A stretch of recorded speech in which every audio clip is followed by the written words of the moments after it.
I had this moment last week that genuinely made me just stop and evaluate my entire life. Oh, wow. What happened? Well, I was standing in the kitchen, stirring a pot of pasta, and I realized it needed maybe, I don't know, 60 more seconds to finish cooking. Just 1 minute? Literally one single minute. And without even a conscious thought, I pulled my phone out of my pocket with my left hand while still stirring the pot with my right, just to watch, like, 40 seconds of a video of a guy power washing a driveway. Oh, the classic power washing videos. They get you every time. Right. But it hit me so hard, I couldn't just stand there for one single minute. There is this overwhelming, almost physical urge we all have now to inject some kind of noise into every tiny micro moment of silence. Yeah, it's like a reflex. It really is. It's like we bring this impenetrable wall of noise with us everywhere we go. So welcome to TalkKast, where today our mission is to figure out why we are so terrified of an empty moment and look at the hidden neurological cost of never letting our brains power down. And, that pasta story is incredibly relatable because it highlights exactly how automatic the evasion has become for all of us. Yeah, evasion is the perfect word for it. It is. Because on the surface, filling a 60-second gap feels completely harmless, right? You're just Yeah. passing the time. But if we look at the underlying biology of what is actually happening, we are systematically erasing a very specific, very necessary kind of cognitive state from our lives. Because we just assume that a healthy brain is a busy brain. Exactly. We operate under this cultural assumption that a healthy brain is a stimulated brain. But the neurological reality is that the mind desperately needs gaps. It needs slowness. And it absolutely relies on the slight sort of itchy discomfort of boredom to function properly. I mean, that is a tough pill to swallow. Because we've been heavily conditioned to view boredom as a failure state. Oh, absolutely. If you are bored, society basically tells you that you are wasting time, or you lack drive, or you're just doing something wrong. Yeah. We treat boredom like a problem that needs immediate solving. We do. We treat it like a flaw in our mental wiring. But boredom is actually a highly evolved, really sophisticated internal signal. The signal. Like an alarm going off. Basically, yeah. Think about the evolutionary purpose of emotions. Fear tells you to run from danger. Disgust keeps you from eating spoiled food.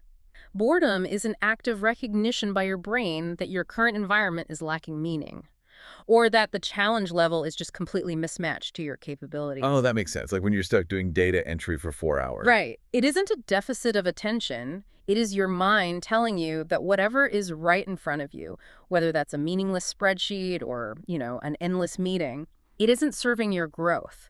It's a biological nudge to change your environment. Okay, so if I'm tracking this right, boredom is essentially the cognitive equivalent of a physical pain receptor. Ooh, I like that. Say more about that. Well, just as touching a hot stove sends this blunt, immediate, super unpleasant signal to your brain, telling you, move your hand right now to avoid tissue damage, boredom is the brain's blunt way of saying, move your attention, change your environment, because this current situation is stagnant. Yes. And taking that hot stove analogy a step further really reveals the danger of our current habits. How so? Think about it. If you have nerve damage and you can't feel the heat of the stove, Okay. you end up severely burning your hand because you lack the biological warning system. Right, because you just leave your hand there. Exactly. And right now, our phones are acting as a digital anesthetic. When we feel that first wave of boredom at our desks or in our relationships or just in our daily routines, instead of pulling our hand off the stove and making a meaningful change, we just apply the anesthetic. We swipe, we scroll. We swipe, we scroll, we numb the signal. And because we never feel the burn, we stay in stagnant jobs, unfulfilling routines, and bad habits for years.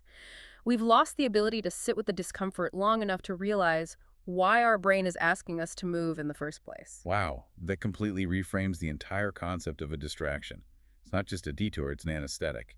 That's exactly what it is. But, okay, if boredom is just the signal to disengage from the outside world, to pull the hand away from the stove, what is actually happening inside the brain when we listen to that signal?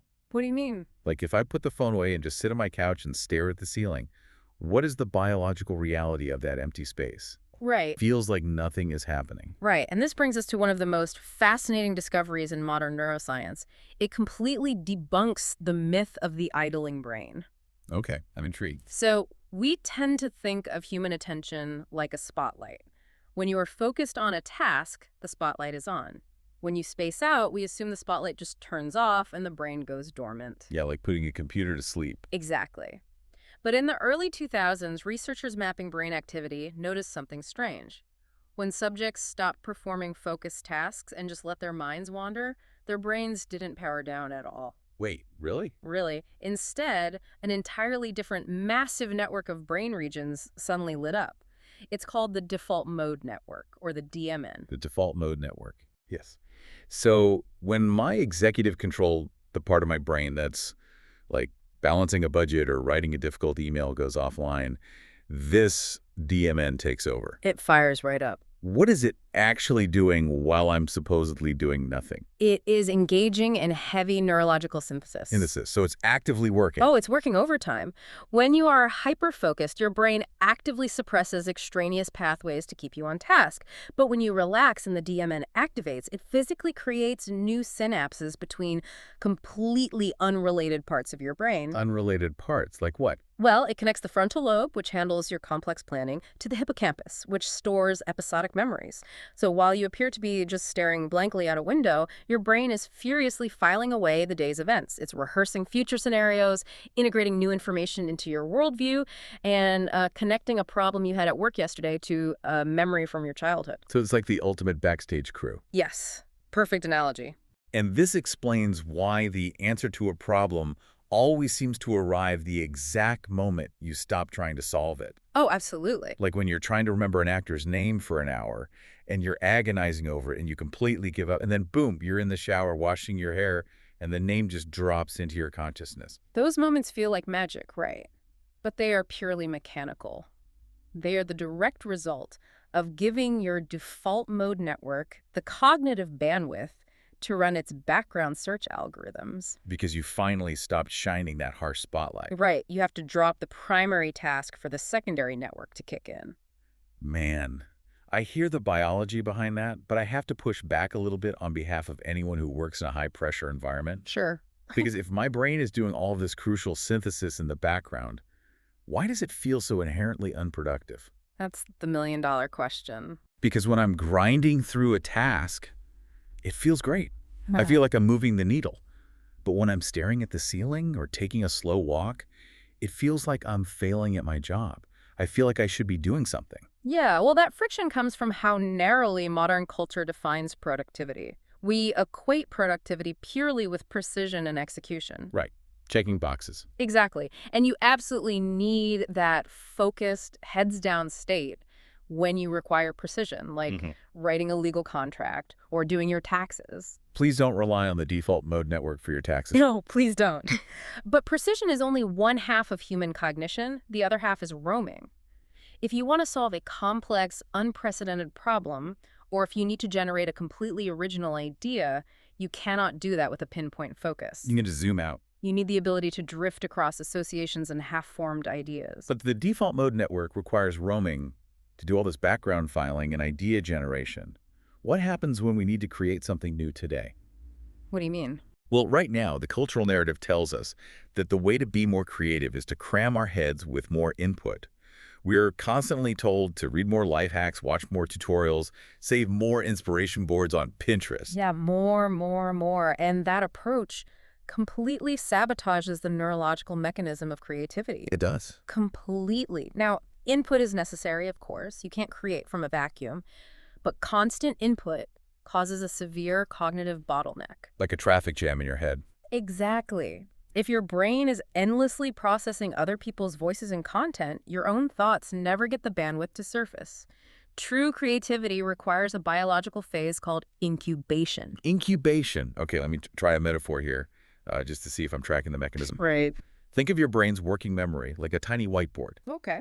When you're consuming content, scrolling through feeds, listening to audio, watching the power washing guy, you are constantly scribbling on that whiteboard and wiping it clean every 3 seconds to make room for the next video. Yeah. And you have to literally stop writing. So the brain has the time to permanently transcribe what's on the board into long-term storage and figure out what it actually means. The whiteboard is a brilliant way to visualize cognitive load. Because if you never stop scribbling, nothing ever gets transcribed or synthesized. It just gets wiped away. Right. That's why the incubation phase is non-negotiable. good ideas structurally require a two-stage process. 2 stages. What's the first one? The first stage is looseness. This is when you step back from the problem and do something low demand. You fold the laundry, you walk around the block without your phone, you let the whiteboard sit blank for a minute. Just letting the DMN take the wheel. Exactly. This gives the DMN permission to drift and connect those nodes. Only after that looseness can you enter the second stage, which is coming back to the desk and actively shaping and refining the idea. But I imagine this 2-stage process isn't just for, like, painters trying to find a muse or novelists fighting writer's block. Not at all. It applies to everyone. Right. It's the parent trying to figure out how to handle a teenager's behavioral issue. It's the small business owner trying to decide if they should pivot their sales strategy. Yes. Or it's you trying to figure out if you actually want to stay in your current relationship. You simply cannot make deep, complex life decisions while you are frantically scribbling on the whiteboard. You cannot. You need the gap. The brain requires the empty space to process the reality of your life. So if the biology is this clear, if this empty space, this boredom, is the actual engine of human insight and emotional processing, why is it so physically difficult to just let the whiteboard sit blank for 10 minutes? It's so hard, isn't it? It's incredibly hard. Why do we crave the input so intensely? To understand that resistance, we have to look at dopamine. And we need to move past the sort of pop psychology definition of it. Okay, because normally I just hear dopamine described as the brain's pleasure chemical. Right, and that is a massive oversimplification. Dopamine is actually a neuromodulator that drives motivation, novelty seeking, and the anticipation of reward. Anticipation. So it's about the chase. Exactly. In our evolutionary past, if you felt a little bored, dopamine provided the chemical itch that pushed you to explore. It made you walk over the next hill to see if there was a new food source or observe a changing weather pattern. So it's the drive that gets you off the couch to go hunt, not the satisfaction of actually eating the meal. That is exactly it. But here is the critical mechanism. Our brains maintain a delicate dopamine baseline. When we pull out a smartphone, we are exposing ourselves to a frictionless, incredibly high-density stream of novelty. Yeah, a new novelty every time you swipe your thumb. Right. Every swipe provides a tiny, unpredictable hit. And because the brain is receiving this massive flood of neurochemicals with zero physical effort, it has to protect itself. How does it do that? It literally downregulates its own dopamine receptors. Wait, meaning we actually raise our threshold for what registers as interesting? Yes. And that downregulation has a catastrophic side effect. Because your baseline is now artificially spiked by the hyper-stimulating environment of your phone, the normal pace of the physical world literally lacks the neurochemical weight to register in your brain. Wow. I mean, this connects so well to the conversation we had about why your attention span is getting worse. It really does. Because if our baseline is artificially spiked that high, the friction of engaging with anything deep or slow just becomes physically unbearable. That is the hidden structural cost of the dopamine trap. It's not just a matter of, minimizing screen time. It is the fact that we are drastically shrinking our own tolerance for reality. Our tolerance for reality, that's terrifying. It is, because suddenly reading a long-form book feels painfully slow. Cooking a meal from scratch feels tedious. Even having a normal, nuanced human conversation that doesn't have constant peaks of excitement feels agonizingly dull. Because the brain is just screaming, where's the dopamine hit? Exactly. We are conditioning our own neurology to find our own lives intolerably slow. And the consequence of that shrinking tolerance has to go way beyond just, struggling to get through a novel. Oh, definitely. Because if we can't tolerate the pace of our own lives, it seems like it fundamentally disconnects us from who we are. People often confuse mental rest with laziness. They think, if I'm just sitting here, I'm wasting my potential. Right. But a mind that never rests doesn't become optimized, it just becomes incredibly noisy. Yeah, noisy and exhausted. It becomes noisy and, more importantly, it becomes reactive. Living in a state of constant input destroys our sense of personal agency. Because you're always on the defensive. Precisely. When you are continuously responding to alerts, feeds, and headlines, you aren't choosing where to direct your attention. You are just reacting to whatever algorithmically generated stimulus flashes in front of you. And this constant busyness, it acts as an emotional dam. An emotional dam. I think a lot of people can relate to that feeling. It's like this low-level hum of anxiety that never quite goes away, but you can ignore it as long as you keep moving. Right. Have you ever noticed how some people feel oddly emotional the exact moment they finally stop working or scrolling? Oh, absolutely. Like that Sunday night feeling, or when you finally go on vacation and you just feel completely depleted. Yes. They sit quietly for the first time all day, the dam breaks, and suddenly this wave of sadness or worry or just a profound sense of emptiness washes over them. It makes you wonder if we aren't actually terrified of being bored, but rather terrified of what we're going to hear when we finally stop drowning everything else out. Mm. We use the noise to mask our own internal reality. That is a very heavy but very accurate observation. Boredom removes the external grip on our attention, which forces our inner material to rise to the surface. Sometimes that material is dark. Sometimes that inner material is deeply uncomfortable. Sitting in silence might force you to realize that you aren't actually lazy, you are just deeply existentially exhausted. Or it might force you to acknowledge that the daily routine you've built for yourself has become totally stale, and you're really hungry for a real challenge. So by avoiding the boredom, by pulling out the phone every time we're stirring the pasta or standing in an elevator, we're avoiding the very insights that could actually improve our lives. We're running away from our own internal compass. We are actively suppressing the exact biological signals designed to guide us. But, the good news here is that reversing this downregulation, letting boredom back into your life, it doesn't require a dramatic monastic lifestyle overhaul. Well, that's a relief. Right, you don't have to throw your smartphone in the ocean and move to a cabin in the woods to heal your dopamine receptors. Good, because I really, really rely on my GPS to get anywhere. Most of us do. So how do we actually implement this? How do we reclaim this cognitive space in a practical, everyday way? It is entirely about reclaiming those tiny unfilled micro moments. It's about practicing intentional restraint. Okay, what does that look like? Tomorrow, try walking for 10 minutes without any audio playing in your ears. Don't put a playlist on, don't put an audiobook on. Just walk and look at the physical environment. Or try doing a mundane chore, like folding the laundry or washing the dishes, without propping up a screen on the counter to entertain you. That sounds simple, but based on what we just discussed about dopamine baselines, I'm guessing it's going to feel bizarrely difficult at first. Oh, it will feel intensely uncomfortable. The itch to reach into your pocket will be loud. When you're sitting in the waiting room at the dentist, leave your phone deep in your bag. Just sit in the chair. Just stare at the bad magazines on the table. Yeah, let yourself feel that slight, prickly irritation of having nothing to do. Pay attention to what your brain does when it isn't being spoon-fed stimulation. These aren't just cute productivity hacks. This is the literal process of slowly rebuilding your tolerance for your own mind. Rebuilding your tolerance for your own mind. That is such a vital way to frame it, because right now it feels like we are accepting one of the worst bargains of modern life. We really are. We are happily trading away the depth of our thoughts, the biological space for our own creativity, and our own personal agency, all in exchange for endless, shallow, frictionless stimulation.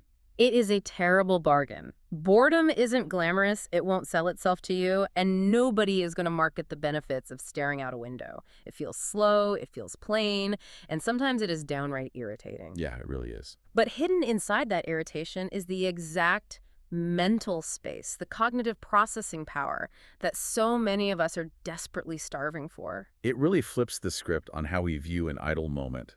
We spend so much energy trying to escape an empty mind without realizing that a bored mind isn't an empty mind at all. It is simply a mind finally returning to itself. Right, it's the brain finally having the space to figure out what it actually thinks. And if a bored mind is just a mind returning to itself, it makes you wonder, what happens to an entire generation of children who were handed a screen every time they have to wait in a grocery line or sit in the back of a car?